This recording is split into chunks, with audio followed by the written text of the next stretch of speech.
Now, Dr. Anas Al-Takriti is an old friend of mine. We don't see eye to eye on everything. I wonder if we'll see eye to eye on the Saudi Arabian purchase of Newcastle United. Let's find out. Dr. Anas, very nice to see you again. Hello, George. It's been a while. Yes. Where do you stand on the Saudi takeover? Well, firstly, I'm pleased for the Newcastle United fans who have gotten rid of Mike Ashley after years of campaigning for his riddance. But at the same time, it actually breaks my heart that almost to the day on the third anniversary of the chopping up of the journalist Jamal Khashoggi, at the orders of the Crown Prince Mohammed bin Salman, this comes through. And, you know, it's something that I do not wish to burden any Newcastle United fan with. But the sale, the en masse sale of virtually every single industry, to regimes as horrid and as terrible as the Saudi one is something that we need to actually sit up and take notice of, whether it be our high streets, whether it be our shopping malls, whether it be our industry, whether it be the entertainment business, whether it be WWE, the worldwide wrestling, whether it be boxing, whether it be concerts. And obviously now we have what is in the life of every Brit, the crown jewels, the football clubs, the stadia. We have in North London the Emirates Stadium. We have in Eastern Manchester the Etihad Stadium, and we have clubs that are owned by probably private funds, but which are chaired by the likes of Crown Prince Mohammed bin Salman. So it's something that actually breaks my heart because of the time of it and because of the manner of it. There's no private involved, is there, in the Saudi Sovereign Wealth Fund?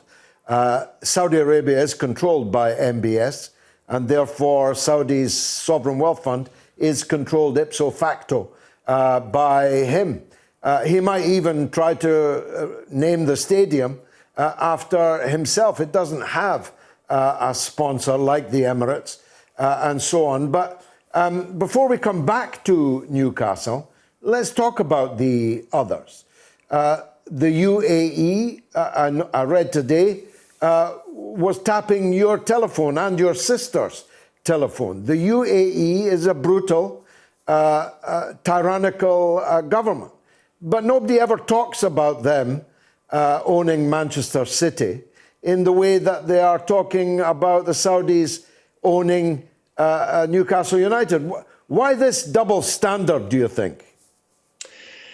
Well, I can only guess, but obviously what's at stake is a relationship that involves jobs, involves contracts to the tunes of tens, probably hundreds of billions.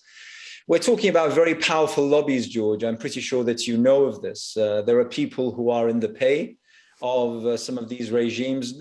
Obviously, one of the most prominent of those is Tony Blair, and who work as advisors and who work for these public funds or private funds, even as consultants and the like. And they are paid, bucket loads of money that none of us, I'm going to presume, none of your listeners today can even fathom or imagine having within their possession.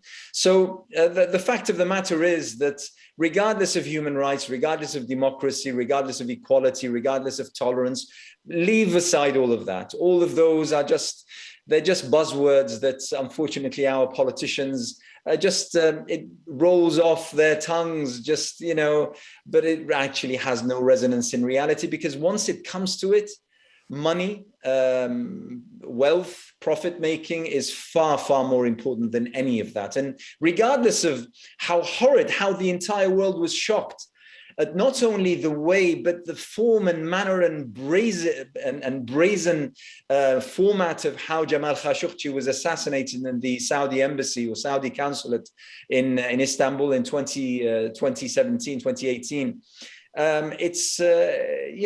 It now is seemingly is a distant memory, and we're more than willing, more than happy to invite tens, probably hundreds of billions into the country via Newcastle United Football Club, but which will be used in order to, what the term is, sport wash the record of MBS, Mohammed bin Salman, and the Saudi regime. It's something that is something that I regard as quite shameful and quite disgraceful. And once again, I don't wish to burden this to any Newcastle United, long-suffering Newcastle United fan, but it's something that must rest quite heavily on our shoulders.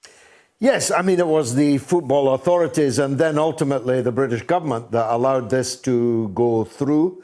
And you can see why, not just for the reasons you mentioned, very ably, but these people, after they leave office, are up to their necks in the filthy lucre generated in these places. You mentioned Tony Blair. Mrs. Blair, it turns out, is the legal representative of the company that makes the spyware that is probably now listening into this conversation. And was listening in to your own telephone. But when you think about it, isn't this the bottom line? If bin Salman's so bad, why is the British government selling weapons to him? Why are we giving him military, political, diplomatic assistance and cover of all kinds? If he's so bad, why is he allowed to invest in Hollywood, in Disney, in media, even in some media that most people would think at a glance was scarcely the kind of media that he'd be involved in. So it's not fair, is it, to put the blame, the responsibility of all of this on Newcastle United? Oh, I absolutely agree. Absolutely. And I think that we long sold down. I think that it's been now, what years, probably 10, 15 years since we went down this very, very slippery slope whereby industry, entertainment, media is up for sale. And now we're, up to our necks in quite filthy and quite unspeakable deals and kinds of trade that, in all honesty, if under the glory of sunlight, wouldn't be accepted by any sane human being.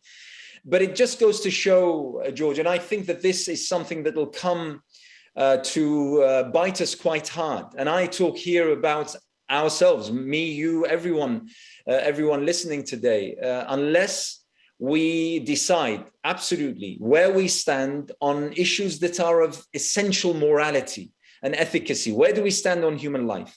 Where do we stand on corruption? Where do we stand on democracy or dictatorships? Where do we stand on violence? Where do we stand on all of these things? Unless we are absolutely unequivocally and unconditionally clear as to where we stand, we're almost always going to be up for sale. Everything, including ourselves.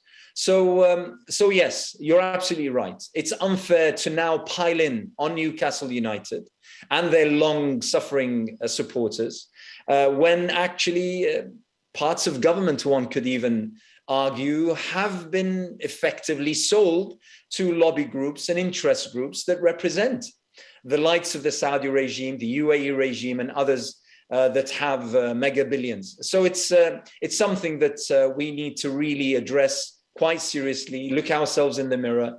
And when we then talk down to others, talking to them, trying to preach to them about democracy, human rights, and equality, that would become quite a difficult conversation to have. Dr. Marx, of course, predicted that in this period of capitalism, all that is sacred will be profaned, all that is solid will melt into air. It was remarkably prescient. Last words from you, Doctor.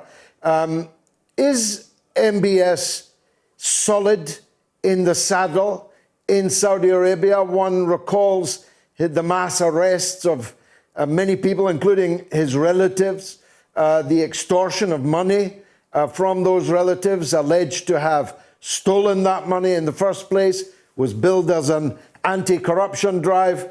Is there any possible constellation inside Saudi Arabia that might actually wake up one morning and decide they don't want to be led by this man?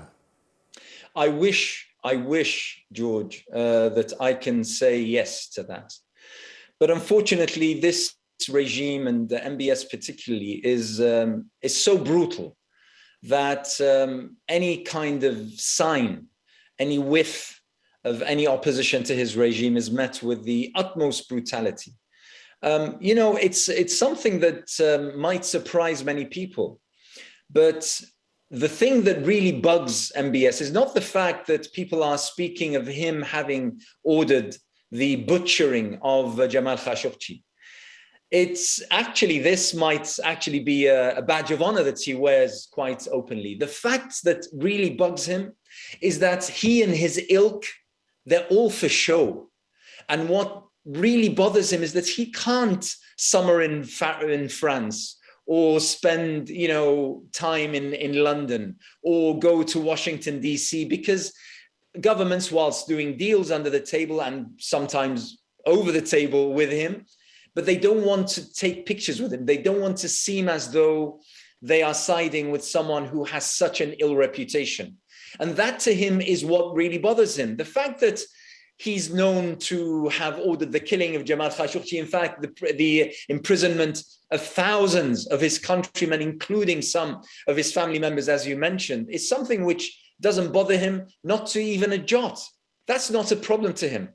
So unfortunately, as we sit today, and whilst I personally believe that such rules will come to an end and will come to a gruesome and not just a sort of peaceful walking into the sunset sort of end, but quite a gruesome end, I can't really put my finger on anything that I can mention and say, this is where it's going to come from. I hope there's something that I am unaware of. I just don't know of it. Dr. Anas Al-Takriti, CEO and founder of the Cordoba Foundation, thanks for joining us on the Mother of All Talk Shows.